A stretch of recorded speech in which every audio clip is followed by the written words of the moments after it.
Une vidéo un peu particulière puisque je la fais pour corriger une erreur que j'ai pu dire dans une précédente vidéo qui parlait du compostage de nos résidus de culture. J'ai abordé la thématique du compostage des plants malades, notamment les plants de tomates qui sont affectés par le mildiou, et je vous tenais des propos qui étaient un petit peu alarmistes en fait, à vous dire qu'il vaut mieux séparer les plants malades du compost, les mettre ailleurs qu'au potager, voire les amener à la déchetterie. Je sais aussi que certains jardiniers m'ont eu conseillé de tout brûler chaque fin de saison, sitôt qu'il y a une maladie.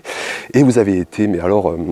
vraiment beaucoup à me donner des commentaires, des messages, des mails. Je vous en remercie parce que vous voyez que même après 10, 15, 20 ans de passion du potager, j'ai encore à apprendre. C'est vrai que, alors ce qui est étonnant en fait, c'est que concernant le compostage des plants malades, les premières années de la chaîne, je vous disais qu'on pouvait tout composter, qu'il faut faire confiance à l'approche du sol vivant, que les maladies disparaissent. Mais je me souviens que j'ai eu pas mal de messages de gens qui étaient apeurés de ces propos, apeurés de mes vidéos, et j'ai souvent entendu « Non, non, les plants malades, il faut les séparer, il faut voir les brûler, voir les jeter ». Mais le fait est, après toutes les discussions, les connaissances que j'ai apprises ces derniers jours, ces dernières semaines, notamment grâce à vous, il est clairement avéré, notamment par rapport au mildiou, qui est en fait un pseudo-champignon qui a besoin d'un substrat vivant pour se développer, pour rester en vie. Le mildiou ne peut pas en fait résister d'une saison à l'autre. On conseille de jeter les plants en cours de saison, parce que si vous laissez des plants de tomates infectés, les plants vont rester vivants, vont rester encore verts quelques jours, quelques semaines, et le champignon va pouvoir se propager. Mais si vous mettez ça au compostage pendant plusieurs semaines, pendant plusieurs mois, que ce soit en compostage de surface, que ce soit en compostage en tas, il n'y aura pas de risque de mildiou pour la saison suivante. Et moi je vous ai dit l'inverse dans une dernière vidéo. C'est vrai aussi que je manque tout simplement de pratique par rapport à ce sujet. Vous savez que sur la chaîne j'aime bien partager à la fois un mélange de pratique et de connaissances. Et comme ici en fait je n'ai jamais eu le mildiou, je connais très peu cette maladie parce que j'ai la chance d'être sous climat sec. Peut-être aussi que mon approche par le sol vivant, par le travail minimum du sol, la biodiversité, peut-être aussi que ça joue pour avoir le moins possible de maladies, on va y revenir. Donc je vous ai parlé d'un sujet dont je maîtrise peu l'expérience, voire pas du tout, et je me suis basé donc sur des connaissances, mais des connaissances et des sources qui n'étaient pas fiables, des jardiniers qui m'ont tenu des propos un peu trop alarmistes, et donc je vous ai dit, si vous avez du mildiou au potager, jetez ça à la déchetterie, enlevez-le de votre compost, mettez-le plus loin qu'au potager.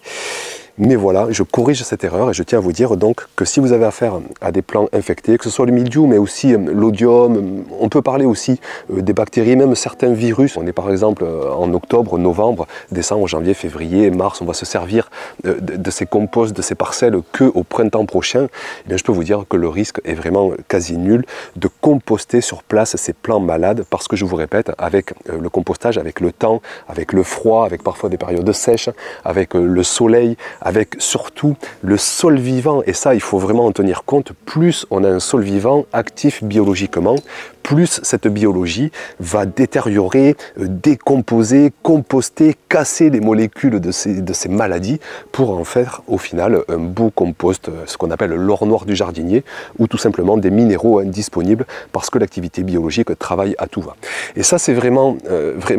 en fait presque je me suis forcé à vous dire ça dans une dernière vidéo, je vous répète, parce que je voulais aussi prendre des précautions. J'ai tellement peur constamment de vous dire des fausses infos, de vous amener à générer des maladies dans votre potager. J'ai préféré quelque part me protéger et vous dire, sitôt qu'il y a une maladie, mettez ça de côté. Mais je tiens en fait à revenir sur mes propos des premières années, aussi sur ce que je pratique, parce qu'en fait ici, j'ai pas le mildiou, mais il m'arrive d'avoir d'autres champignons, des plants carencés, quelques maladies, l'odium, des courgettes par exemple. Et bien en fait, vraiment, je vous le montre pas trop, mais je mets tout en tas et je composte tout et je crois dur comme fer à l'approche du sol vivant, à la magie du compostage. Charles Dowding aussi qui m'a tapé sur les doigts et qui m'a dit « Mais Olivier, enfin, la magie du compost, tu peux pas imaginer que ce soit les plants malades, les plants non malades, la magie de l'activité biologique, tout ça se réagence et à la saison suivante, tu n'auras pas de risque accru de maladie. » Les seules exceptions que je me suis notées par rapport au fait de pouvoir composter à la fois les plants sains et les plants malades, il y a deux exceptions que je me suis notées, ce sont les champignons racinaires. Vous savez, je vous mets les noms à l'écran parce qu'en fait, je vous avoue que j'arrive vite aux limites de mes connaissances parce que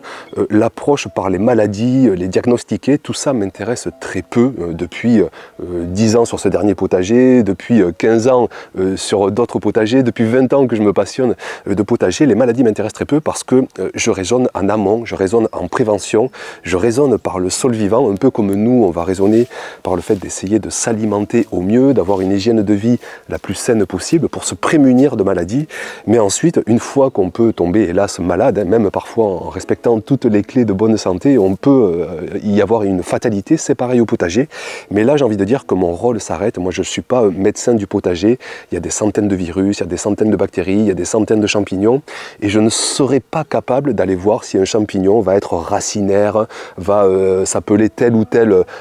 sorte. Je ne suis totalement incapable de ça. Et donc, j'accepte de prendre ce petit risque. Après, il y a le rôle d'influenceur et c'est là où parfois j'ai envie de vous protéger, ou moi aussi de me protéger, de ne pas vous amener à faire des bêtises. Mais quelque part, je vous dis ce que j'ai au fond du cœur et j'ai envie de vous dire, il faut aussi faire confiance à la magie du sol vivant, il faut faire confiance à la biodiversité, il faut aussi accepter parfois la fatalité, les aléas, les maladies, mais surtout se prémunir par un sol qui est au maximum biodiversifié, par des cultures qui sont aérées, on respecte les distances de plantation, on respecte les clés de fertilité, on apporte des minéraux, des composts, des paillages, des engrais organiques, on offre tout ce qu'il faut pour que les plants soient robustes, qu'ils résistent aux maladies, et si malgré tout elles arrivent, eh bien je pense qu'il faut savoir aussi accepter, mettre tous les traitements de côté. Je vous l'ai dit plusieurs fois, moi ici tout ce qui finit par ide, pesticides, fongicides, herbicides, je n'en ai absolument jamais utilisé au potager, que ce soit des traitements de synthèse, mais même aussi des traitements naturels. Je mise tout vraiment sur une approche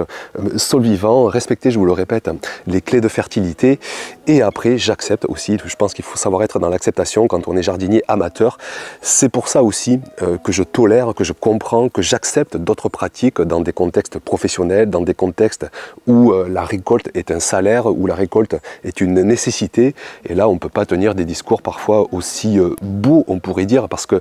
c'est beau de jardiner avec le sol, c'est beau de jardiner avec la nature, mais parfois, elle est contraignante, elle met des barrières. Et il faut parfois appliquer des traitements que vous connaissez tous, qu'on voit ailleurs que dans nos potagers. Donc je tenais voilà, vraiment à faire cette vidéo. C'est l'occasion aussi, comment dire, de vous rappeler que je suis faillible. Et je pense que je ne suis pas le seul, quelles que soient les chaînes YouTube, quels que soient les livres. Là, je suis en train d'écrire le 3e. Je me base en fait avant tout sur mes 15 années d'expérience, aussi de la connaissance, mais je m'appuie en fait sur ce que j'ai vécu pour avoir une garantie de vous raconter quelque chose de vrai. Et puis aussi avec cette époque, vous savez, de l'intelligence artificielle qui sort toutes les théories possibles, je pense que ce qui vaut de l'or aujourd'hui, c'est le vécu d'un jardinier, ce qu'on a appris, et Dieu sait que j'ai pu apprendre sur ces 15 dernières années, et c'est ce que je partage dans un prochain livre qui arrivera en février. C'est pour ça aussi que les vidéos sont un peu plus espacées, tout ça demande un petit peu de travail en ce moment. Je compte sur vous dans les commentaires pour dire une nouvelle fois comment vous approchez cette philosophie